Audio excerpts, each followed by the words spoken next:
안녕하십니까 국내 포뮬러1 팬 여러분, 대학생 친구들의 포뮬러1 수다 포뮬러 톡에 오신 여러분들을 환영합니다. 환영합니다. 네. 자, 일단은 방금 영국 그랑프리가 저희가 끝나게 되었고, 네. 영국 그랑프리를 이제 방금 보셨는데 정말 흔치 않았다고나 할까요? 정말 요 근래에 봤던 레이스들 중에서 네. 가장 재밌었던 레이스가 아니었나 싶을 정도로 네. 진짜 대환장 파티. 모든 컨텐츠가 다 들어 있습니다, 지금. 진짜 비가 내렸다 그쳤다 내렸다 그쳤다 하면서 사고도 나고 스핀도 나고 추월도 나고, 게다가 결과까지 진짜 드라마틱한 결과가 나오게 되었는데, 네. 이번에 영국 그랑프리 좀 보시면서 폴 씨는 어떤 생각을 하셨습니까? 근데 갑자기 너무 질문이 약간 너무 개괄적인 질문이 좀 들어가서 네. 자, 어쨌든 그럼 이런 이야기들은 저희가 전체적인 리뷰를 다 끝난 다음에 제가 한번 여쭤보도록 하겠습니다. 네, 알겠습니다. 빠르게 저희가 밤이 늦었기 때문에 또 내일의 일정을 위해서라면 빠르게 녹음을 해보도록 하겠습니다. 네, 알겠습니다. 자, 이번 그랑프리는 2015 12라운드 실버스톤 서킷에서 열린 영국 그랑프리였습니다. 네. 프랙티스 이야기부터 해보자면은, 프랙티스에서는 페라리와 맥라렌이 2파전을 벌이는 그런 모습을 연출을 했는데, 네. 프랙티스 1에서는 해밀턴이 가장 빠른 모습, 프랙티스 2에서는 맥라렌의 노리스가 가장 빠른 모습, 네. 그리고 프랙티스 3에서는 르클레르가 가장 빠른 모습을 보이면서 이번 주 초까지만 하더라도 페라리와 맥라렌 이 두 팀이 뭔가 좀 일을 낼 것이다, 이렇게 좀 이야기가 많이 나왔던 것 같습니다. 네. 자, 그래서 페라리가 사실 오스트리아 그랑프리 때 플로어 업그레이드를 가져간 이후에 네. 실제로 오스트리아 그랑프리에서 좋은 성적, 이제 3위와 4위로 마무리를 하기도 했었고, 그래서 지금 차가 객관적으로 봤을 때 맥라렌 바로 밑에 페라리의 차가 지금 가장 좋아 보이는 게 현실입니다. 네. 그러다 보니까 루이스 해밀턴은 프랙티스가 끝난 뒤 인터뷰에서 이런 이야기를 했습니다. 이번 주말에 강하게 치를 수 있을 것 같다는 확신이 든다. 호언장담을. 그죠. 그만큼 좋은 결과를 예상을 했던 거고, 하지만 네. 그것을 실행하고 최대한의 성과를 실제로 끌어내는 건 또 다른 문제다. 그래서 자신은 최선을 다해 준비해서 최고의 결과를 얻도록 하겠다. 그래서 항상 해밀턴 선수는 굉장히 모험적인 인터뷰를 하는 것 같아요. 사실 모든 포뮬러1 드라이버들이 이 미디어 담당하는 그 직원분들이 붙어서 코칭을 하다 보니까 뭐 네. 정말 갑자기 기자들한테 대고 쌍욕을 하는 드라이버는 없긴 하지만 네. 해밀턴 선수는 역시나 좀 품격이 느껴지는 말들이라고 할 수 있겠습니다. 맞습니다. 자, 그래서 루이스 해밀턴에게 또 한번 기자가 물어봤습니다. 프랙티스 1에 해밀턴이 1위를 했는데 어떻게 그렇게 좋은 성과를 낼 수 있었나요? 이렇게 대해서 묻자 해밀턴 선수는 이제는 자신이 차와 함께 발전을 하고 있고 차를 어디에 맞춰야 하는지 훨씬 더 잘 알게 되었다. 그리고 자신은 이제 페라리 차에서 편안함을 느낀다. 이렇게 이야기를 했습니다. 네. 그래서 사실 시즌 초반에 해밀턴 선수가 굉장히 좀 이름값에 알맞지 않는 부진을 좀 이렇게 지속을 하면서 해밀턴이 페라리 차에 좀 적응하지 못하는 것이 아니냐, 이런 이야기가 나왔었는데 네. 이제는 이제 해밀턴 스스로 말하기를 난 이제 페라리 차에서 편안하다, 이렇게 이야기를 한 거고요. 제 기억도 네. 그 네 번째, 다섯 번째 그랑프리쯤에 점점 본인도 적응을 해가고 있다, 이런 얘기를 했던 기억이 있습니다. 맞습니다. 뭐 사우디였는지 제가 기억하기로는 어쨌든 중동 나라였는데 이제 그때부터 살짝씩 폼이 올라오기 시작했었죠. 그렇죠. 자, 근데 프랙티스 2에서는 반면 이제 노리스한테 어쨌든 랩타임을 좀 이제 페스티스트를 준 그런 모습이 있었는데 네. 프랙티스 2 때는 아직 자신들이 원하는 상태에 도달하지 못했지만 그럼에도 불구하고 다음 세션을 위해 어떤 변화를 줘야 하는지 알고 있었다라고 이야기를 했고, 실제로 알고 있었습니다. 왜냐하면 프랙티스 3 때 페라리가 맥라렌 2 드라이버보다 빠른 모습을 보였기 때문에. 자, 그래서 여기까지만 보셨던 페라리 팬분들은 정말 좋은 꿈을 꾸고 계셨을 것 같아요. 잠도 잘 주무셨을 겁니다. 맞습니다. 게다가 말씀드린 게 해밀턴 선수가 최근에 정말 포디움이 없었기도 했거니와, 그렇죠. 페라리 입장에서는 지금 메르세데스와의 2위 경쟁이 치열해지고 있는 이 마당에 시즌 중반에 이렇게 좋은 결과를 낸다는 것이 굉장히 고무적이거든요. 그렇죠. 자, 근데 프랙티스가 끝난 뒤 퀄리파잉에 가서는 바로 이 꿈이 그냥 좀 와장창 깨졌다라고 볼 수 있겠는데, 네. 자, 일단 퀄리파잉 결과를 말씀해 드리자면 폴 포지션, 맥라렌도 페라리도 아닌 정말 뜬금 막스 베르스타펜이 폴 포지션을 가져갑니다. 근데 이게 해외에서도 밈이 됐던 게, 베르스타펜 선수가 그 팀 라디오로 This car is shit, 이 차는 개똥 같다 네. 라고 이야기를 했는데 그 이야기를 해놓고서 폴포지션을 먹었어요. 그래서 아니 얘는 뭐 하는 놈이지? 이러면 만약에 그럼 막스가 예를 들어 칭찬하는 차를 만약에 막스한테 준다? 그럼 이 사람은 도대체 어디까지 빨라질 수 있는 거지? 약간 이런 거고. 야, 네. 피아스트리 노리스 2위와 3위라고 하면서 결국 페라리는 이번에 맥라렌을 이제 퀄리파잉에서 넘지 못하게 되었습니다. 네, 그렇게 됐습니다. 네, 그러면 이제 4위부터 그럼 페라리가 들어왔느냐? 그것도 아니고 경쟁팀인 메르세데스의 러셀에게 4위를 역시나 헌납한 뒤 해밀턴이 5위, 르클레르가 6위 이렇게 들어오면서 정말 주말 초반부터 큰 기대를 모았던 것과 다르게 러셀에게까지 밀리면서 5위와 6위의 성적을 기록하게 되었습니다. 와장창 깨진 정도는 아니지만 그래도 쩌저적 그쵸. 정도.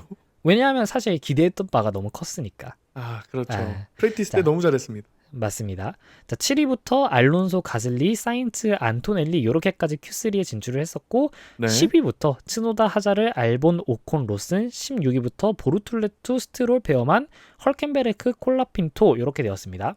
네. 그래서 드라이버 한 명씩 이야기를 좀 해보자면은 일단은 페라리 두 드라이버 이야기를 좀 해볼 텐데 네. Q2를 마칠 때까지만 하더라도 1, 2위를 좀 다투는 입장에 있었던 페라리 드라이버들이었는데 네. Q3에서 갑자기 좀 인상적인 활약을 남기지 못했습니다. 그래서 Q3 때 무슨 일이 있었습니까? 하고 기자가 물으니까 네. 해밀턴이 자신은 꽤 괜찮은 퀄리파잉이었다. 이번 주말 전반적으로 좋았고 차의 세팅과 밸런스가 더 편안하게 느껴졌다. 다만 마지막 코너에서 약간의 언더스티어가 나면서 그때 0.1초 이상을 잃고 말았다. 이렇게 이야기를 했습니다. 아. 그러면서 네. 그 마지막 코너 전까지는 아마 그리드의 2위 정도까지는 기대해 볼 만한 성적이었는데 마지막 코너에서 어쨌든 문제가 생기면서 그렇게 좀 지연이 됐다라는 이야기를 했고 네. 다만 그럼에도 팀은 옳은 방향으로 가고 있고 더욱더 내가 이제 푸시를 해야 된다. 내가 좀 더 열심히 할 필요가 있다. 이런 이야기를 좀 했습니다. 이야, 아니 인터뷰 준비한 거겠죠, 이거? 뭐 아무래도 그러니까 어제 아무리 준비를 했다지만은 정말 이쁜 소리만 한다라고 볼 수 있겠고 교과서적인 답변입니다. 네. 자 근데 반면 르클레르는 조금 부정적인 피드백을 좀 이야기를 했는데 사실 르클레르는 퀄리파잉에 강하다 요런 인식이 좀 있는 드라이버임에도 불구하고 네. 이번 시즌 2025년 들어서 폴 포지션이 아직까지 한 번도 없죠. 아, 그랬나요? 그죠? 모나코에서 거의 딸 뻔했다가 갑자기 이 랜도 노리스 선수가 정말 최초로 모나코에서 1분 9초의 벽을 깨버리면서 아, 트랙 레코드를 경신하며 모나코 폴 포지션도 내줬고 거기에 모나코 우승까지 노리스 선수한테 줬죠. 특히나 이번 프랙티스 때부터 르클레르 선수 역시 기록이 좋았기 때문에 본인 스스로도 기대를 많이 했던 것 같습니다만 네. 어쨌든 6위라는 결과를 맞이했기 때문에 인터뷰에서 르클레르는 지금 자신이 자신의 일을 제대로 하지 못하고 있다 이런 식으로 이야기를 했습니다. 아하. 그래서 레이스들을 되돌아보면 차 안에서 자신이 한 행동 중에 바꾸고 싶은 건 거의 없지만 하지만 퀄리파잉에서는 지금까지 퀄리파잉들 중에서 되돌아보고 바꾸고 싶은 순간들이 너무 많다 이렇게 이야기를 했습니다. 많이 조금 더 부정적인 느낌입니다. 네, 그래서 예전에는 퀄리파잉이 내 장점이었는데 지금 보여주고 있는 수준은 만족스럽지 않습니다. 이렇게 얘기를 하면서 사실 팀적인 이야기보다는 어쨌든 개인 퍼포먼스가 아쉬운 약간 스스로에 대한 분노다. 이런 식으로 이야기를 할 수 있을 것 같아요. 이게 전반적으로 드라이버들 인터뷰 내용을 보면은 자신에게 좀 더 혹독합니다. 그죠? 사실 그렇게 혹독함이 있어야 또 최고에 오를 수 있는 그런 끊임없는 자기 비판과 그런 또 성찰이 있어야지만 또 그럴 수 있는 거겠죠. 맞습니다. 자, 또 다른 드라이버들을 좀 보자면 제가 프리뷰 때 말씀을 드렸던 유망주인 올리버 베어만 선수가 있습니다. 네. 이번 주말에 올리버 베어만 선수가 지금 그리드는 지금 18그리드거든요. 네. 근데 사실 Q3까지 진출하면서 실제 퀄리파잉 성적은 8위로 마쳤습니다. 네. 안토넬리보다 이게 빠른 기록이었는데 근데 문제가 뭐였냐면은 프랙티스 3에서 그때 이제 보톨레토 선수가 사고가 있었는데 레드 플래그가 떴습니다. 네. 근데 레드 플래그가 뜨니까 선수들이 이제 피트로 복귀를 한 바퀴 돌아서 해야 되잖아. 네. 설마. 근데 그 네. 피트로 들어가는 그 지점, 그러니까 피트로 들어가서 이 원래 트랙에서 빠져서 나오는 그 지점에서 네. 갑자기 올리버 베어만 선수가 그립을 잃으면서 그 피트를 들어가는 그 입구에서 사고를 내버립니다. 아하. 그냥 완전 스핀을 해버리면서 프론트 네. 노즈를 아예 다 깨먹었어요. 아이고.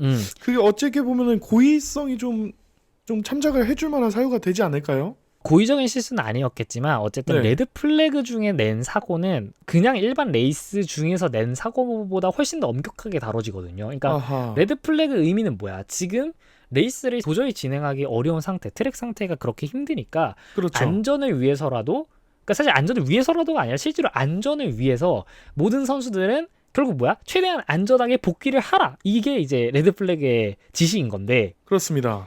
근데 거기서 사고를 내버리면은 고의였느냐 아니었냐와는 별개로 미션이 뭐야? 최대한 안전하게 복귀하는 건데 안전하게 복귀를 못했잖아. 그렇죠. 그러니까 네. 사실 레드 사고만 플래그 하면. 위반이라고 볼 수 있겠고, 아하. 자 그렇게 되면서 결과적으로 10그리드 페널티를 먹게 됐습니다. 그래서 아이고. 베어만 선수가 모나코에서도 레드 플래그 중 사건으로 인해서 그리드 페널티를 먹었었거든요. 그랬었죠. 그죠? 그런데 이번 시즌 또 두 번째입니다. 그래서 레드 플래그와 정말 인연이 안 좋은 드라이버라고나 할까요? 루키인데 그 상황이 혹독합니다. 베어만의 경우에. 맞습니다. 그래서 결국 18그리드에서 출발을 하게 되었습니다. 네. 자, 그리고 알핀 이야기를 좀 해볼 텐데, 피에르 가슬리 선수 같은 경우 Q1을 15위로 겨우 통과를 하더니 결국 Q3까지 진출하면서 8그리드를 차지를 했고요. 오스트리아에 이어 2경기 연속으로 Q3까지 진출을 하면서 알핀의 희망이 좀 되어주고 있는 모습을 보이고 있습니다. 네. 와중에 알핀 이야기가 나온 김에 콜라핀토도 한번 이야기를 해봐야 될 텐데, 네. 저희가 누누이 말씀해드리지만 콜라핀토 선수가 7라운드 에밀리아 로마냐 그랑프리 때부터 그랑프리를 뛸 때 그때 알핀 공식 인스타랑 보도자료에서 네. 분명 콜라핀토가 5라운드만 계약을 했었다라고 이야기를 했었거든요. 네, 그렇죠. 자, 근데 문제는 오스트리아 그랑프리로 이제 5번째 라운드가 끝났고, 그러는 와중에 콜라핀토 선수가 못해도 너무 못한다. 사실 어떻게 보자면 운이 안 따라주는 경우도 있긴 하지만, 그리고 네. 사실 알핀 차 자체가 이번 시즌 그렇게 경쟁력이 있지 않다는 것도 감안을 해야겠지만, 네. 어쨌든 결과가 아쉽습니다. 이번 퀄리파잉에서도 게다가 Q1에서 스핀하고 사고를 내면서 레드 플래그를 발생을 시켰고, 그대로 리타이어하면서 20그리드 최후미에서 출발을 하게 되었습니다. 네, 이게 냉정하게 얘기하면은 사실 두한보다 전체 성적 평균이 조금 더 부진한 느낌이 있습니다. 맞습니다. 거의 왜냐면 오스트리아에서도 츠노다 선수와 최하위를 다투는 입장이었고, 네. 그러니까 뭐 두한 선수보다, 글쎄요, 그건 또 제가 한번 비교를 안 해봤는데 평균 순위를 봤을 때 두한 선수보다 뭐 나아도 엄청 나을 것 같지는 않아요. 거기서 거기다. 네, 맞습니다. 그래서 지금 이제 알핀의 수석을 맡고 있는 브리아토레 이분에게 기자들이 물었습니다. 왜 계약이 끝났는데 아직 콜라핀토인가? 이번 시즌은 네. 그냥 콜라핀토로 끝까지 갈 것인가? 이렇게 이야기를 했는데, 브리아토레가 하는 말을 보자면 네. 계약은 열려 있다. Contract is open-ended라는 이야기를 썼습니다. 그러니까 무슨 얘기냐면 이제 와서 네. 밝히는 발언은 사실 애초에 5경기만 사인한 게 아니었다라는 겁니다. 근데 왜 그렇게 얘기했을까요? 그래서 이거는, 자, 여기부터는 제 의견입니다. 실제로 여기 관련돼서 실제 계약 내용이 아무런 것도 지금 보도가 되지 않았기 때문에 여기부터는 이제 제 뇌피셜인데, 지극히 개인적인 사견. 네. 맞습니다. 제 생각에는 그때 6라운드까지 했었을 때 두한 선수는 노포인트. 근데 6라운드 만에 신인을 내린다? 이거 사실 너무 빨리 내린다는 비판을 좀 받을 수도 있고요. 그렇습니다. 그런 와중에 브리아토레 요분은 콜라핀토를 어쨌든 빨리 쓰고 싶어서 윌리엄스에 있던 얘를 어떻게든 그 위약금까지 물어주면서 알핀의 리저브로 데려온 거 아니야. 그렇죠. 그래서 콜라핀토를 올릴 건데, 네. 두한이 성적은 안 좋으니까 명분은 있어. 근데 아니 신인인데 좀 기다려줘야 되는 거 아닙니까? 요런 비판을 좀 피하기 위해서, 아니 우리 콜라핀토도 5경기만 볼 거야, 요렇게 했던 거고, 그러는 와중에 콜라핀토가 5경기 안에는 포인트를 1포인트라도 따줄 거라고 생각을 했었던 것 같아요. 그래서 만약에 땄다면 그 성과를 바탕으로, 봐봐라, 우리 콜라핀토가 두한은 6라운드 동안 포인트를 하나도 못 땄지만 우리 콜라핀토는 5라운드 뛰면서 요만큼 벌어왔다. 우리 그래서 핀토. 네. 그지? 우리는 그래서 콜라핀토로 마지막으로 갈 거다. 그러니까 사실 실제로는 계약이 원래도 있던 거였지만 약간 재계약한 느낌을 그대로 주면서 이렇게 가려고 했던 것 같은데, 정말 예상외로 콜라핀토가 너무 못해버린 게 아닐까. 사실 약간 이런 생각을 좀 하는데, 네. 그럼에도 불구하고 어쨌든 교체의 명분은 없습니다. 왜냐하면 두한도 노포인트였기 때문에 콜라핀토도 노포인트야. 그러니까 상관이 없어. 지금 명분이 전혀 없네요. 어쨌든 콜라핀토가 있어도 그렇게 막 명분이 없다 이런 이야기는 안 나와요. 음. 사실 바꿀 명분도 없고 그대로 있을 명분도 없고 그냥 사실 여기는 양쪽 다 0포인트 0포인트이기 때문에 그냥 진짜 결국 그냥 동전 던지기나 다름없고 지금 속상한 상황이죠, 그냥. 그죠. 그냥 팀 수석의 맘대로 할 수 있는 상황인데 어쨌든 콜라핀토를 좋아하신다니까 그냥 한잔해 약간 이런 느낌입니다. 그리고 두한도 뭔가 뭐 속상해하거나 서운해하거나 이런 거 없이 잘 살고 있습니다. 잘 지내고 있습니다. 두한 선수가 요즘 그렇게 자전거를 잘 타더라고. 자전거. 그렇죠. 두한 선수 자전거 탈 때마다 저한테 이 친구 인스타 들어가 보면은 DM으로 보내주시지 않습니까? 그러니까 이 친구 인스타 보면은 스토리를 맨날 자전거를 타고 있고 그것도 그냥 취미 수준이 아니라 하루에 막 40km씩 달리더라고요. 이야, 40km면은 그것도 F1 드라이버 아닙니까? 또 몇천만 원짜리 또 바이크 이렇게 해가지고 완전 또 이렇게 재밌게 타고 있겠지. 안전 유의하면서 다니시길. 네. 바라겠습니다. 왜냐하면은 스트롤 선수의 소목 부상도 자전거 타다가 당한 거거든요. 그리고 좀 알려져 있는 사실이긴 하지만 발테리 보타스 선수도 정말 유명한 자전거 광입니다. 이거 좀 그러니까 바퀴 달린 거라면 다 좋아하는 거야. 이거 살짝 딴소리긴 한데 네. 너무 딴소리인가? 왜? 뭔 얘기를 하려고? F1 드라이버들은 조금 수명이 길지 않을까 생각이 듭니다. 수명이 길다고요? 네. 어떤 면에서 그렇게 생각을 하셨는지. 거의 일전에 이야기했던 그 도플러 효과급 딴소리지만 이 상대성 이론 있지 않습니까? 네. F1 드라이버들 너무 이동합니다. 항상 사실 이 빨리 움직이고 있기 때문에 F1 드라이버의 시간은 느리게 간다. 일반인들보다 제가 보기에는 만약에 똑같이 80년이다. 그러면 한 1년은 벌까요? 5분은 더 살지 않을까요? 5분은 더 산다. 네, 이게 사실 큰 차이가 없긴 한데 그쯤 되지 않을까 싶습니다. 왜냐하면 지금 이게 보면은 그러니까 제가 알기로는 이게 어쨌든 빛의 속도까지는 움직여야 좀 유의미한 게 아닌가요? 이게 어쨌든 시속 300km 정도로도 그게 좀 효과가 근데 사실 충분히 일리 있습니다. 왜냐하면은 한 번 레이스를 하면은 300km를 달리거든. 그렇죠. 그래서 예를 들어서 통산 뭐 500경기를 했다고 칩시다. 사실 그런 드라이버들이 별로 없긴 하지만 사실 500경기 하려면은 산술적으로 거의 한 20년은 해야 되는데 근데 통산 100경기를 했다고 칩시다. 그러면 3만 킬로미터를 거의 막 시속 평균 200km 정도로 달린 거긴 하잖아. 이게 또 거기서 퀄리파잉이랑 프랙티스를 또 뺄 수 없거든요. 그러네요. 그리고 사실 카트부터 탔으면은 사실 그것도 카트도 좀 되게 빠르거든요. 그 선수들이 타는 카트는. 그러니까 우리가 생각하는 저기 막 루지 타는 이런 정도가 아니라 포뮬러 4, 포뮬러 3, 뭐 포뮬러 2 이런 데들만 봐도 어쨌든 시속 200km 정도까지 또 나오는 차들을 타니까. 그렇죠. 이것도 굉장히 신선한 이론입니다. 그리고 심지어 거의 맨날 비행기 타지 않습니까? 그것도 있죠. 이거 일반인들보다 무조건 5분은 더 살지 않나. 그죠. 게다가 그들의 자가용도 뭐 우리 같은 사람들은 아반떼 타고 소나타 타고 하지만 어떻습니까? 그쪽 사람들은 람보르기니 타고 페라리 타고 이러면 하면 그것도 사실 평균 속도가 더 빠르잖아. 그렇죠. 그러면 충분히 있을 수 있겠다.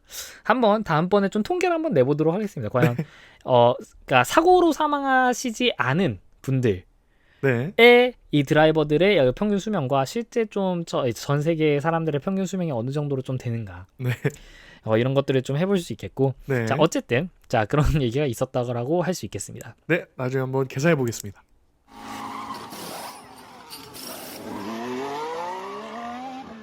자, 레이스로 넘어가서는 사실 레이스에서는 저희가 잘 뭘 이야기를 해드릴지 모를 정도로 일이 너무 많이 나가지고요. 이거 거의 지금 1시간 반은 녹음해야 될 상황 아닙니까 이거? 맞습니다. 하나씩 얘기하자면 사실 이거 랩당 거의 모든 랩에 사건이 하나씩 다 있어서 일단 레이스 초반부터 이야기를 좀 해드리자면 이 레이스 초반에 좀 굉장히 복잡했던 게 뭐냐면 레이스가 시작할 때는 비가 안 오는 상황이었는데 비가 온 직후였습니다. 그래서 무슨 일이었냐면 트랙이 젖어는 있는데 앞으로 마를 것이 예상이 되는 거야. 그리고 해도 쨍쨍했죠. 그쵸. 그러면은 그럼 어차피 뭐 타이어 뜨겁고 하니까 금방 마르니까 슬릭 타이어 끼고 얼른 돌면 되는 거 아닌가? 라고 생각을 하실 수도 있겠고 아니면 또는 뭐 개인 취향이긴 하지만 슬릭 타이어가 좀 위험하다고 생각하면은 인터미디어 타이어를 꼈다가 누가 사고라도 나면 세이프티카 상황에서 그때 슬릭으로 좀 마른 노면을 달리면 되는 거 아닌가? 이렇게 생각을 하실 수 있습니다. 근데 문제는 뭐냐면 레이스가 시작하기 전에 비가 내리고 끝이 아니라 잠깐 그친 다음에 또 한 20분 정도 뒤에 비가 또 예정이 되어 있었습니다. 네. 그러니까 이게 복잡해. 예를 들어 처음을 인터로 시작을 해. 그러면 인터로 시작을 했잖아. 중간에 트랙이 말라. 그러면은 또 슬릭으로 갔다가 비가 오면 다시 인터로 바꿔? 그럼 이미 벌써 네. 피트스탑을 2번이나 하죠. 그렇죠. 근데 제가 말씀드렸지만 비가 오는 게 레이스가 시작하고 20분 정도 뒤니까 이 랩으로 치면 3분의 1 정도밖에 안 달렸을 때란 말이야. 네. 그때 그럼 피트스탑을 벌써 2번이나 한다? 어쨌든 좀 불리한 거고. 그러면 시작에서 슬릭으로 하면 일단 첫 번째로는 젖어있는 노면에서 처음부터 사고가 날 가능성도 있고, 네. 그럼 첫 번째 낀 인터를 가지고서 이 비가 올 때까지 버티면 되지 않느냐, 그 20분에 버티면 되지 않느냐, 이렇게 생각하실 수도 있지만 트랙이 빠르게 마르면 인터미디어트 타이어가 마모가 빠르게 되죠. 과열도 굉장히 잘 되고요. 네.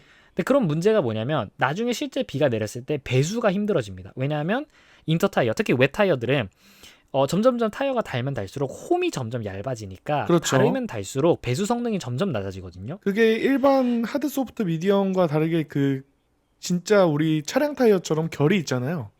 그렇죠, 맞습니다. 네. 거기에다가 그 20분 정도 뒤에 예정된 비가 그럼 홈이 좀 덜 파인, 그러니까 좀 마모가 된 인터로 달리면 되는 정도의 비가 아니라 정말 20분 뒤에 폭우가 올 거라는 이야기를 했어요. 네. 그러면 인터로 갔다가 인터로 가라 껴? 아니면 뭐부터 시작해가지고 너무 복잡한 거예요. 그래서 이번에 이제 쿠팡플레이에서 윤재수 해설위원님도 말씀하셨지만은 네. 이건 전략이 아니다. 아하. 이건 동전 던지기다. 그냥 운빨이다.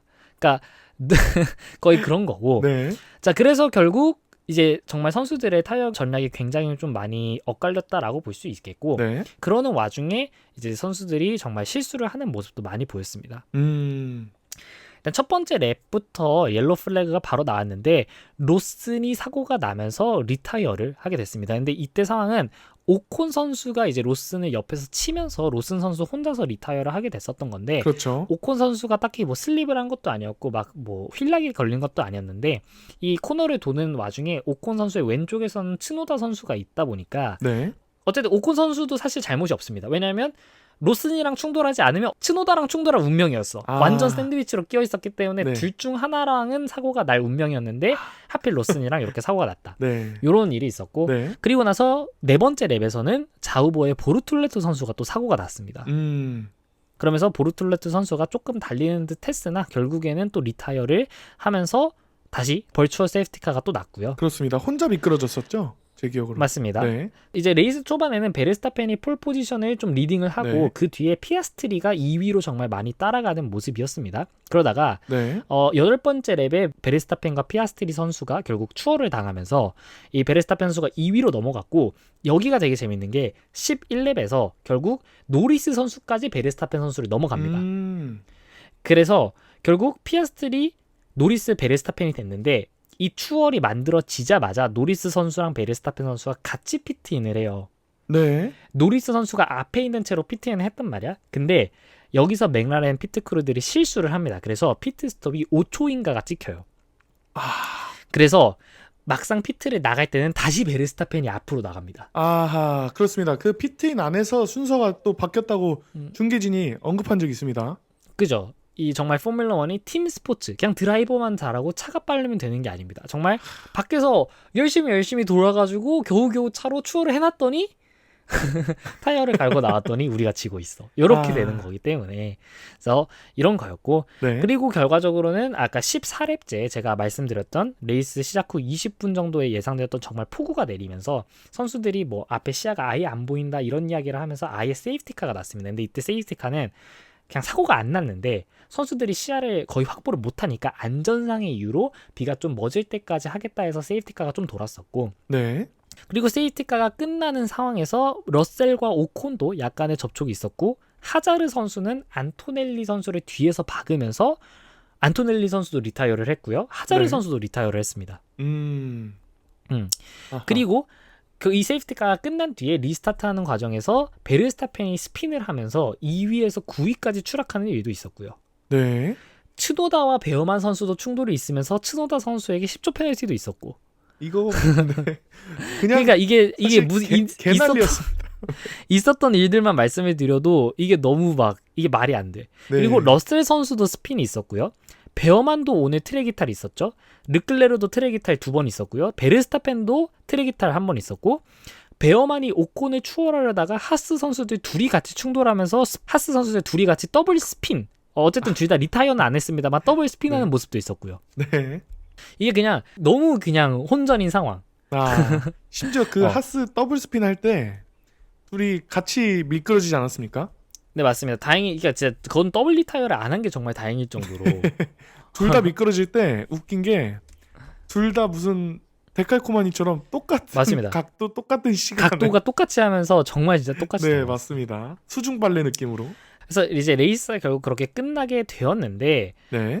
지금 그래가지고 레이스 결과부터 좀 말씀을 드리겠습니다. 사실 레이스 중간 상황들은 너무 복잡해가지고 네. 하나하나 정리를 드리기가 너무 힘들고 네. 레이스 결과만 처음으로 말씀을 드리자면 첫 번째는 1위가 노리스 선수입니다. 랜도 노리스 선수가 아까 전에 말씀을 드렸지만은 이 베르스타펜 선수가 스핀을 할 때 네. 아까도 말씀을 드렸지만 피트에서 베르스타펜 선수한테 순위를 다시 내주긴 했지만 결국 그 베르스타펜 선수가 다시 스핀을 하면서 순위가 떨어진 틈을 틈타서 피아스트리와의 이 경쟁에서 다시 자신이 이기면서 결국 영국에서도 우승을 가져왔고 네. 이 노리스 선수가 이제 영국에서의 첫 우승이죠.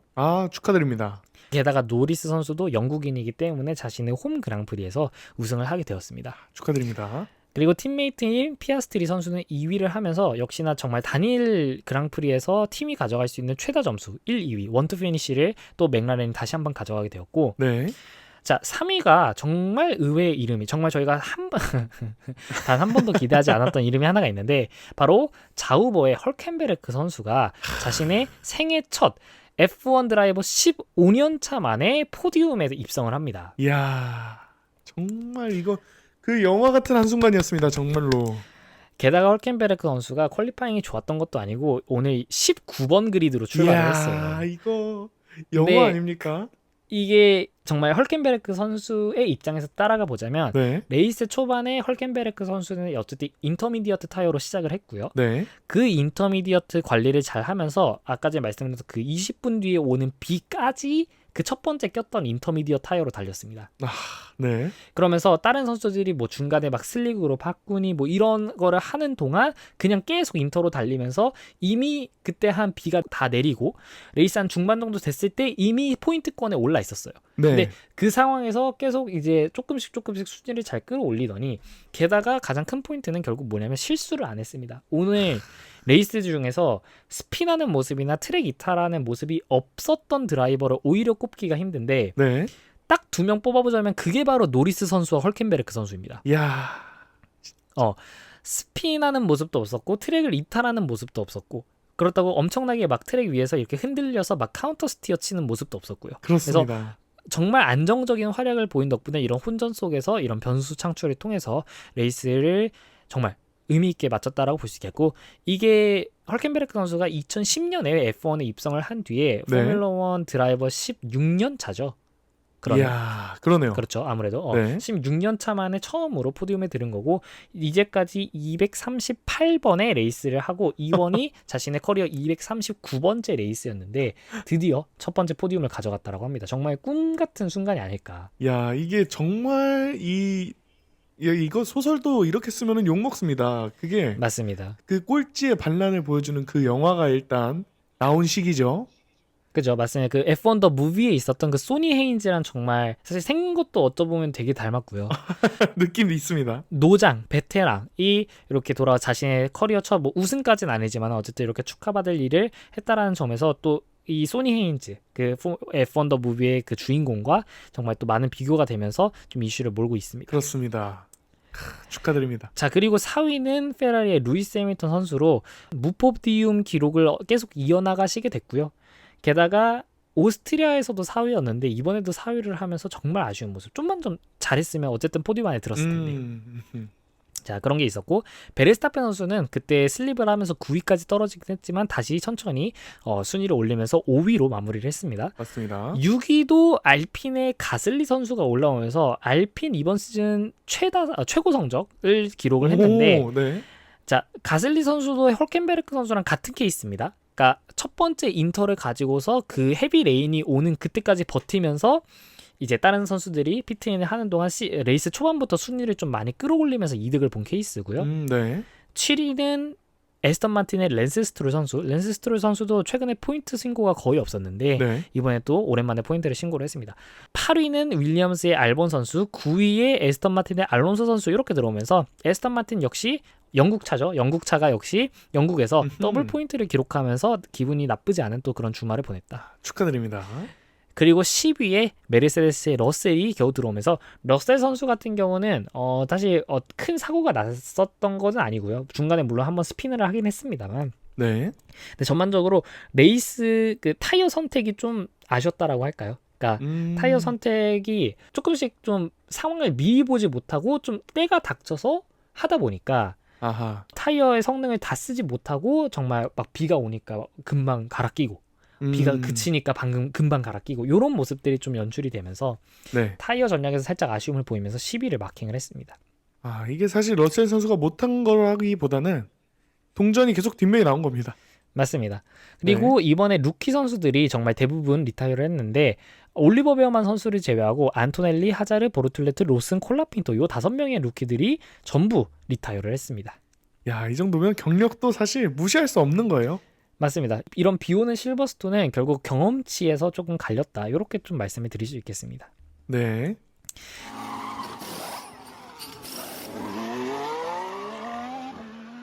자, 그래서 레이스가 끝난 뒤 순위를 한번 말씀을 드려보자면 랜도 노리스 선수와 피아스트리 선수가 원래도 격차가 조금씩 좁혀지고 있었는데 노리스 선수가 자력으로 1위를 해내면서 물론 피아스트리 선수도 2위를 했습니다만 네. 7포인트를 서로 땡기면서 피아스트리 선수가 아직까지 드라이버 챔피언십 1위를 마킹을 하고 234포인트를 보유를 하고 있습니다만 네.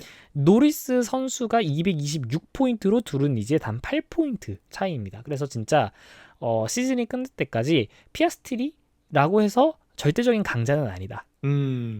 이런 모습이 좀 있겠고 3위는 베르스타펜 선수 165포인트로 여전히 3위의 유지를 포지션을 유지를 했고요. 네. 4위는 메르세데스의 러셀 선수 이번에 1포인트밖에 추가를 하지 못했지만 어쨌든 드라이버 챔피언십 4위를 그대로 유지를 했습니다. 147포인트고요. 네. 5위 르클레르 119포인트 근데 이번에 또 노포인트였죠. 그렇습니다. 르클레르 선수도 좀 아쉬웠을 테고 15위였나요? 맞습니다. 네. 아, 14위네요. 죄송합니다. 네, 이번에 르클레르 선수가 14위로 마무리를 했었고 네. 어쨌든 주말 초부터 정말 기대를 많이 했었을 텐데 정말 안타까운 결과를 좀 맞았다고 할 수 있겠습니다. 네. 그래서 포인트를 따지 못하면서 119포인트 그대로 고정이고요. 밑에서 해밀턴 선수가 포인트를 따내면서 103포인트로 순위는 고정이지만 어쨌든 포인트를 추가를 했습니다. 네. 7위인 안토넬리 선수도 리타이어를 하면서 지금 오스트리아 그리고 영국까지 지금 2레이스 연속 리타이어. 8위인 알본 선수도 약간의 포인트를 추가를 하면서 오히려 이제 안토넬리 선수와의 간격이 많이 좁혀졌는데 안토넬리 선수와 해밀턴 선수의 간격은 지금 40포인트고요. 해밀턴 선수가 103포인트, 안토넬리가 63포인트니까. 네. 반면 알본 선수가 지금 46포인트이기 때문에 안토넬리 선수와 17포인트 차이입니다. 그래서 한 2레이스 정도 잘 한다면은 이게 바뀔 수도 있다. 알본 선수가 지금 벌써 46포인트인가요? 네, 맞습니다. 무섭습니다. 네. 그게 사실 이게 8위라는 게 정말 특히나 요즘 포뮬러 1에서는 정말 의미가 있는 게 네. 저희가 이 포뮬러 1에서 4강팀이 있지 않습니까? 그렇죠. 그러면 이 4강팀의 드라이버가 2명씩 있으니까 8명이 있으면 드라이버 챔피언십 그러니까 가끔씩은 오늘처럼 헐켄베르크 선수가 우승을 할 수도 있어. 우승까지 아니죠. 포디움에 들 수도 있어. 네. 근데 이 대수의 법칙으로 보자면은 결국 이 8명이 1등부터 8위까지를 먹고 있는단 말입니다. 그렇죠. 근데 레드불의 세컨드 드라이버가 계속 죽을 쓰는 동안 알본 선수가 지금 8위까지 올라 있고 그렇기 때문에 이것도 지금 굉장히 의미가 있다. 4강팀의 선수가 아닌 선수가 드라이버 챔피언십 8위 안에 들어가 있다. 이것도 정말 의미가 있는데 게다가 지금 그냥 네. 8위에 겨우 결수 있는 수준이 아니라 7위인 안토넬리까지 곧 있으면 잡을 수도 있는 포지션에 있다. 안토넬리는 오들오들 떨리겠습니다. 맞습니다. 요런 게 좀 있겠고 자 그리고 지금 이제 저번에 오스트리아 그랑프리에서 헐켄베르크 선수가 포인트를 땄었죠. 네. 헐켄베르크 선수가 9위를 마킹을 하면서 2포인트를 땄고 그래서 그때 헐켄베르크 선수가 드라이버 챔피언십 10위로 올라와서 탑 10 안에 자오브 드라이버가 들었다. 이걸로 엄청 이슈가 됐었는데 그렇습니다. 자 문제는 뭐냐면 이번에 15포인트를 추가를 하면서 15포인트. 오콘 선수를 제치고 9위로 올라왔습니다. 이야, 이거 자 그래서 9위로 올라오면서 게다가 위에 있는 알본 선수와는 단 9포인트 차이이기 때문에 어쩌면 헐켄베르크 그러니까 자우버의 드라이버가 탑 8, 탑 8등 이 안에 들을 수도 야. 있겠다는 생각이 살짝 드는 그런 모습이고요. 네. 자, 그리고 오콘. 이 어쨌든 이번에 포인트를 따지 못하면서 23포인트로 헐켄베르크에게 이제 드라이버 챔피언십 9위를 내주면서 10위로 내려앉았습니다. 네. 그 밑으로는 아이작 하자르 선수가 21포인트로 11위, 랜스 스트롤 선수가 포인트를 추가하면서 12위까지 올라왔고요. 20포인트입니다. 네. 피에르 가슬리 선수 역시 포인트를 한 번에 확 추가를 하면서 알핀 선수들이 굉장히 드라이버 챔피언십에서도 하위권에 있었는데 피에르 가슬리 선수도 이번에 19포인트까지 올라오면서 스트롤 바로 뒤에 13위로 올라왔고요. 네. 페르난도 알론소 16포인트로 14위, 사인츠가 13포인트로 15위 그대로 유지. 그 밑에는 똑같습니다. 로슨, 츠노다, 베어만, 보르툴레토, 콜라핀토 이분들은 그대로 가만히 있고, 그래서 현재 그리드에 있는 드라이버들 중에서 현재까지 노포인트를 지키고 있는 건 유일하게 알핀의 콜라핀토 선수이다. 프랑코 콜라피토. 콜라핀토 선수는 어쨌든 빠르게 좀 알핀 안에서 좋은 모습을 좀 보여줄 필요가 있을 것 같습니다. 네, 그렇습니다. 자, 컨스트럭터 순위도 한번 보도록 하겠습니다. 맥라렌이 이번에도 원투 피니쉬를 하면서 단일 레이스에서 역시나 한 팀이 가져갈 수 있는 최다 포인트를 가져가면서 460포인트로 압도적인 1위를 여전히 지키고 있습니다. 네. 그리고 페라리와 메르세데스가 원래는 이 두 팀이 페라리가 210포인트 그리고 메르세데스가 209포인트로 단 1포인트 차이여서 어쩌면 이게 바뀔 수도 있겠다. 그러면서 다음 그랑프리가 오기 전에 이 3주간의 휴식기가 있는데 네. 이 휴식기가 오기 전에 과연 어떻게 마무리하느냐 이게 중요하다. 2위로 마무리하냐 3위로 마무리하냐 이게 좀 관건이 될 수 있다. 이렇게 말씀을 드렸었는데 네. 결국 순위를 뒤집지는 못했고 페라리가 오히려 해밀턴 선수의 4위로 인해서 포인트를 12포인트나 가져가면서 222포인트, 메르세데스는 러셀 선수가 벌어다준 1포인트만 추가를 하면서 210포인트로 둘의 격차가 벌어지게 되었습니다. 꽤 큰 간격입니다. 뭐 근데 사실 컨스트럭터에게 12포인트 차이는 그렇게 큰 간격은 아니지만 단 1포인트 차이였으니까 메르세데스 입장에서는 이번 레이스를 잘 해가지고 어쩌면 이걸 뒤집을 수도 있었을 텐데 네. 결국 뒤집지 못하고 오히려 간격이 벌어지기만 했으니까 그게 좀 지금 아쉽다. 죄송합니다.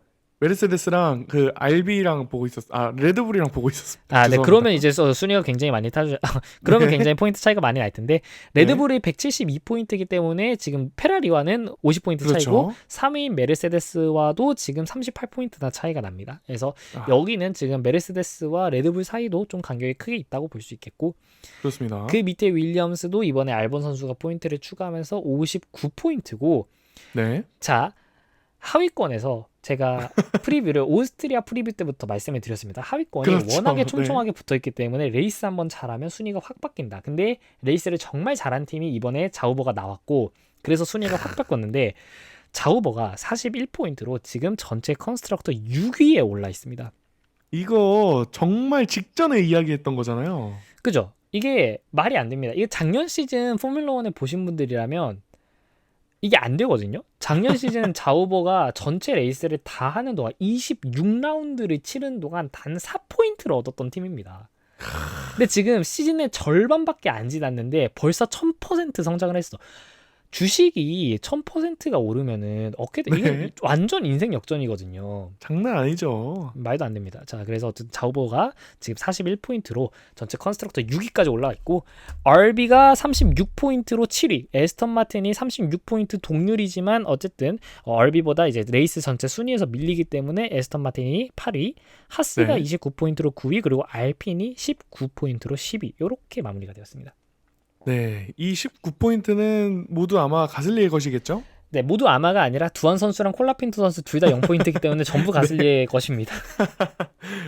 여기도 뭐 저 밑동네 못지않은 소년 가장이 아래에도 있습니다. 레드불 같은 경우도 지금 레드불이 172포인트인데 베리스타펜 선수가 165포인트거든요. 그러니까 이 세컨 드라이버가 지금 12번의 레이스 동안 벌어다준 포인트가 단 7포인트. 요거기 때문에 정말 쉽지 않다. 이렇게 볼 수 있겠습니다. 네, 열심히 해야 됩니다. 이렇게 레이스가 좀 끝나게 되었고 정말 최근에 봤던 레이스들 중에서 가장 재밌었던 레이스가 아니었나. 이게 가히 표현하자면 레이스 하나를 풀로 영화를 만들어야 된다 하면 무조건 이번 실버스톤 경기입니다. 매 순간 맞습니다. 레이스 내용도 정말 재밌었을 뿐만 아니라 그 결과까지 굉장히 좀 감동적인 기승전결이 완벽하다고 볼 수 있습니다. 맞습니다. 그렇게 할 수 있겠고 반면 약간 아쉬운 선수라고 한다면 노리스 선수가 우승을 했음에도 이 헐켄베르크 선수가 포디움에 들면서 자신의 첫 홈 우승인데 스포트라이트를 많이 뺏겨버린 감은 좀 있습니다. 노리스 선수의 영국인 드라이버가 영국에서 우승을 했는데 이 주목을 너무 못 받아. 헐켄베르크 때문에. 지금 모두가 헐켄베르크에 집중하고 있기 때문에 또 맞습니다. 그래서 전체적인 포뮬러1 커뮤니티도 헐켄베르크를 좀 응원해주는 그런 이제 지금 상황이 되었는데요.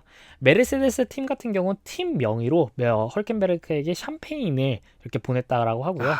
에스턴 마틴 역시 자신들의 샴페인을 근데 이 샴페인이 뭔지 모르겠습니다. 그러니까 선물용으로 새로 산 건지 아니면 자기네들이 이길 수도 있으니까 들고 있다. 자기네들이 포디움에 오르면 마시려고 했던 샴페인을 어차피 우리 못 올랐으니까 그냥 준 건지. 야. 자, 근데 어쨌든 선물을 줬다는 게 중요한 거겠죠. 그리고 이런 또 거고. 감동적인 스토리가 거기 하나 더 있는데 네. 자우버는 샴페인을 준비하지 못했습니다.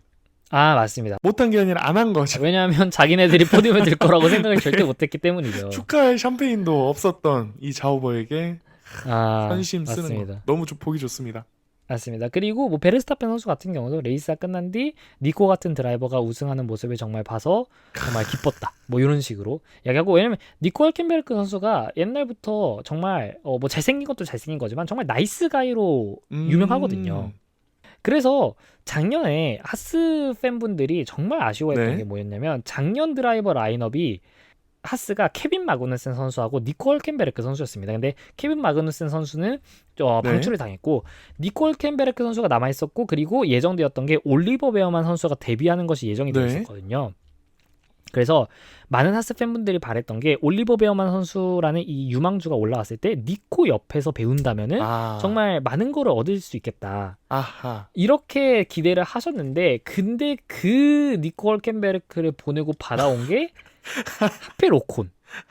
심지어 알핀에서 팀메이트 간의 불화로 방금 방출된 오콘을 하스가 데려오면서 올리버 베어만이라는 이 정말 이쁜 신인을 키워야 되는데 아니 팀메이트로 헐켄베르크를 버리고 오콘? 갑자기 좀 괴팍한 계부가 들어온 것 같아요. 그러니까 이러면서 정말 아쉬울만 합니다. 정말 아쉬워했었단 말이죠. 그래서 그만큼 제가 말씀드리고자 하는 바는 뭐냐면 헐켄베르크 선수가 정말 사람들에게 정말 드라이버들 뿐만 아니라 팬분들한테도 그렇고 드라이버들도 그렇고 여러 팀들한테 사랑을 받는 그런 사람이다. 이런 거고 그래서 니코 헐켄베르크 선수의 또 이런 포디움을 모두가 축하해주는 이런 분위기가 지금 형성되지 않았나 이렇게 좀 생각을 합니다. 자, 그래서 오늘 레이스 이야기는 또 이렇게 끝내보도록 하겠고요. 저희는 오늘 방송 여기까지 하도록 하겠고 다음 방송에서 뵙겠습니다. 수고 많으셨습니다.